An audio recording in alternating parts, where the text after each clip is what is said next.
We have a new World Heavyweight Champion and we have a new Top 5 moments from Monday Night Raw. Welcome back, guys, to Fog Wrestling. Shawn Michaels is here. Shawn Michaels is the champion. And we have a brand new era for about 4 weeks until he loses the belt back to Triple H. What the hell were they actually thinking here? And I know we're not going to go off on a whole tangent about Triple H's reign of terror from 2002 to 2004. But still, I mean, Shawn Michaels, of all people, if you talk about someone that could have had a great run, I mean, someone that could have held the belt for a year, and I don't think anyone would have complained. I just think Michaels could have had pretty much a good match with every fucking person on the roster, yet he's only allowed 4 weeks. It's a joke. I put up for a poll, should he have had more world title runs? I mean, not just this one, should he have had more title runs in general? But I look at this year, 2003 we're going into, why couldn't he have at least held it to Mania and lost it? Maybe... Look at him and Jericho's match. Great. Yeah, look, maybe he came back and he didn't want to be the man that he was in the past. Maybe he was trying to make a point. Maybe he was trying to make a statement that I'm not that guy that's going to bury everybody anymore and I'm not going to hold people back and I don't need to have the championship. I don't need to pass it around to click this, that, and etc. But if the guy's going to have one world title run, I mean, at least make it a good one. He fucking loses it back, I believe, at the very next pay-per-view. There's just no call for that. Yeah, Armageddon, 3 stages of hell. I think that's bullshit. I mean, that to me, it's just wrong. And it's the fact it's the Triple H. Not that if he lost it to Tommy Dreamer, I'd be marking it, but Triple H gets enough wins over Michaels, man. Yeah, I mean, come on. Yeah, I just look at Triple H's reign of terror and... Well, no, actually, what I would say is, I guess to this point, Michaels has beat him twice, right? No, but if in hindsight, we've got the entirety of 2003 and 4 to look at.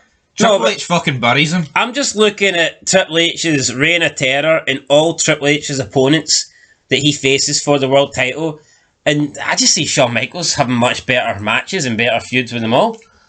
Yeah. You tell me Michaels Goldberg isn't great? Michaels Nash.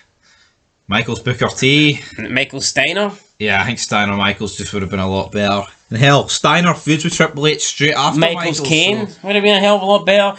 But anyway, we don't get that. What we do get is a 4-week Shawn Michaels title reign. So you may as well enjoy it while you can. But I tell you what, I did enjoy this show. Thought it was very good. Yes, it was best Raw in a long, long time. Nothing against Trips, but it just shows you... Fresh. It felt fresh. Yeah. And it's not even like we're a year into the reign of terror here. It's mad because this Raw felt fresh and the belt was on Shawn Michaels, whereas on SmackDown, the belt was on the Big Show, and I wouldn't use the word fresh to describe that. No, I would use the word shite, stale, out of date, and that's, I could use loads of other Big words. Show's held the belt 4 days and we already want him to lose it. I wanted him to lose it before he left Madison Square Garden, in fairness. Anyway, let's get into the list. Coming in at number 5, we have the appearance of Ric Flair. He arrives. Bischoff opens the limo. He's expecting Scott Steiner. He doesn't get Steiner. He gets Flair. He's not too happy about Flair. Flair's not too happy about Bischoff. Flair accuses Bischoff of not treating the game very well. He says that the game's just out of hospital, and he's not happy that there's this triple threat match and Triple H hasn't been booked for it. But you know the funny thing about this, though, right? Triple H is just out of hospital, but he'll handle Kane. See that trachea? Kane's not going to grab that for a choke slam. I don't get it. It's Ric Flair saying, you booked me against Kane. I don't sweat Kane. Kane knows if he touches me, Triple H will kick his eye. What, is he Prince Andrew? I don't sweat. I mean... You never figured out how to sweat. That's something that Paul Heyman would say about somebody. I know, Ric Flair. Paul Heyman would say, I don't sweat Tommy Dreamer because he knows if he touches me, the Big Show will kick his ass. That makes sense. Is it safe to say though that... But why the fuck would Kane be sweating Triple H? Of course he wouldn't, but is it not safe to say that Ric Flair's almost being pushed completely into a manager role? When was his last match? True, but is it not also fair to say that by saying what he did, he's actually burying Kane? Yeah. I mean, as if Kane's afraid or Kane fears Triple H. Anyway, somebody did kick Kane's ass tonight, but it wasn't Triple H. It was Batista! And explosive debut, short and sweet, comes out, hits it's not his debut. Well, it's Raw. Well, I mean... No, he faced... His Evolution kind of debut. I mean, this is the beginning. He faced D'Lo Brown 2 weeks ago, did he not? Or last week? Right, the last said of it. Just shows you, right? you can attack someone who's over, and you can attack a jobber, and it just shows you the difference. Aye. So I mean, there's that expression. What are you supposed to do with chicken shit? Can't turn it into chicken shit. A Batista bomb on Kane did more for Batista than it did, a 5-minute match against D'Lo Brown. Yep, and he also makes it to the final 4 in the Rumble, so you can clearly see that Batista's getting a push. I walk alone. I actually like Batista's first theme. Yeah. I know there was no lyrics to it, but I like the wee tune. I think it's very, very, very good. It's a heel one. Definitely. Coming to number 4, we have Stacey Keibler and the testicle gun, where she's firing the shots into the crowd. Some of the shots were good, some of the slogans were good. The crowd and Jerry the King Lawler seemed to like some more than others. There was one, Rub Me the Right Way. Yep. That got a big pop. Take me for a test ride. Yeah, that wasn't really. That was a bit deed. That was like D'Lo Brown's match with Batista. I think King thought it was a wee bit gay. Stevie Richards comes out, he's no happy. He says you've not got Test to save you. Says last week you set me up, and then Stacey shoots him in the nuts with the big gun. But then speaking of big guns, Victoria comes out, takes out Stacey Keibler, and she leaves with Stevie Richards. So maybe we're getting these two crazy wackos teaming up then, Stevie Richards and Victoria. But I thought it was a good segment. It was a good segment. Stevie Richards, this is the role he should be used in. I think Stacey Keibler's incredibly underrated as on the mic, she's great. Yeah. See, as a personality, like no one has ever come out and said that she's this great wrestler, right? And I'm not going to say that because she's not. Although what I would say is that I don't believe she's any worse than the other non-wrestlers for this period. I mean, she's not any worse than like a Terry Runnels, for example. Obviously, she's nowhere near as good as a Victoria or Molly or a Trish. Doesn't need to be. Or a Lita, but she's not that bad. I wouldn't say is she really any worse than like what you've got on SmackDown, Tori Wilson and Nydia? I don't think so. No, she's not, but I think the fact that you've got women who just can't work and are very frail when it comes to in the ring, it actually works into the character.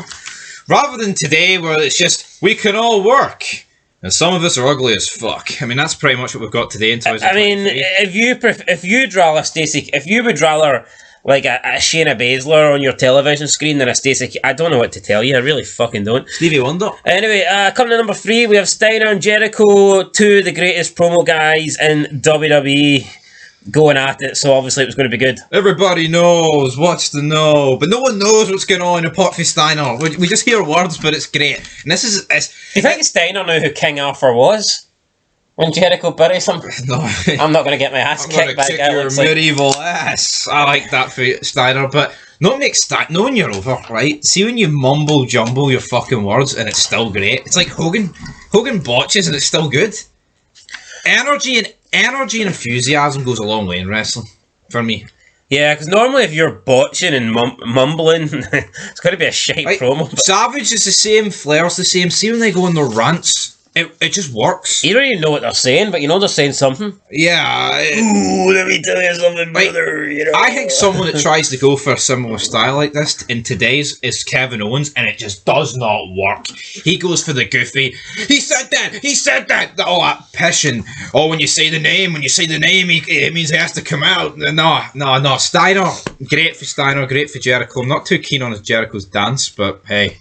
Enjoyed the segment. Speaking of coming out, number 2, HBK came out for the opening segment of the night as the new, opening in-ring segment of the night. Anti-necrophiliac champion. As the new. He got joined by RVD. RVD wanted a title shot. Michaels was going to give him one, but Bischoff came out. Bischoff's like, I make the rules around here.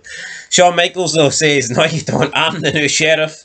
The new sheriff. Bischoff asked Shawn Michaels, don't lose your smile again, and he asked him, Michaels said he didn't like necrophilia, and Bischoff says, does my necrophilia offend you as a Christian, Shawn? I feel like Eric Bischoff and Shawn Michaels were taking wee digs at each other here. Yeah, it was brilliant. You know what no, this is how you keep it real, right? But not overstep the boundaries of a shoot, because at this point you still think it's real enough.